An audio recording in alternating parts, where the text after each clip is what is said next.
After witnessing the horror they unleashed on the Japanese in Hiroshima and Nagasaki, Americans began to fear for their own safety in the atomic age. As Cold War tensions escalated, that fear took on the dimensions of paranoia.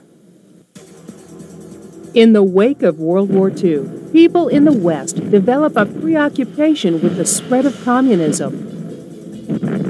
And after the Russians detonate their own atomic bomb in 1949, that preoccupation turns to outright paranoia. People in the United States begin to burrow down into their own backyards in anticipation of an atomic war. Bomb shelters are equipped with all the amenities to carry a family through a nuclear winter.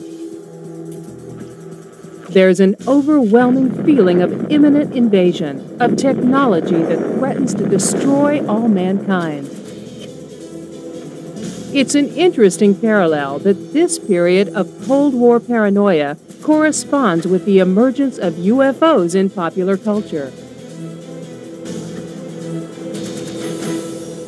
In 1947, the crash of a mysterious aircraft in the desert of Roswell, New Mexico, piques the public interest.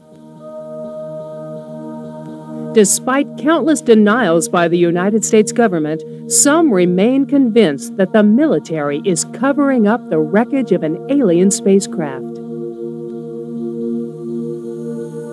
As speculation about the presence of aliens among us continues, the incidence of UFO sightings continues to rise.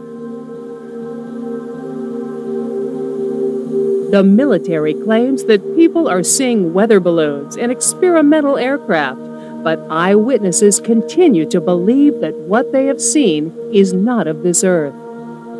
The paranoia of these times doesn't end with fears of atomic bombs and spacecraft falling from the skies. In 1950, Senator Joseph McCarthy advises President Truman of a subtler and more devious form of invasion already underway. There are communist agents and sympathizers operating within the United States.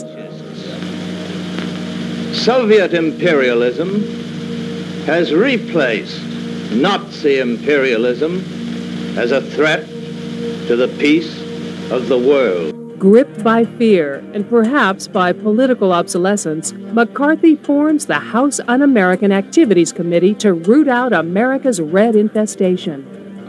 Are you a member of the Communist Party?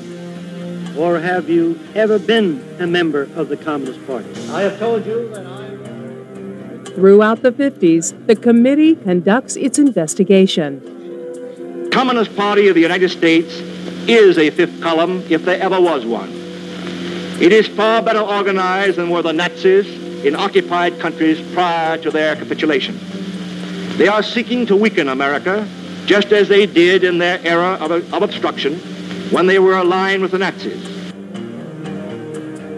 I want to emphasize at the outset of these hearings that the fact that the Committee on Un-American Activities is investigating alleged communist influence and infiltration in the moving picture industry must not be considered or interpreted as an attack on the industry itself, nor should our investigation be interpreted as an attack on the majority of persons associated with this great industry.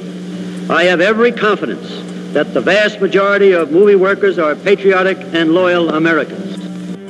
Future President Ronald Reagan is called before the committee to testify about the presence of communism in Hollywood. And baseball great Jackie Robinson is asked to testify about the loyalties of Negroes to the United States government. The public is put on the lookout for suspicious characters, neighbors, and strangers that don't seem to fit in.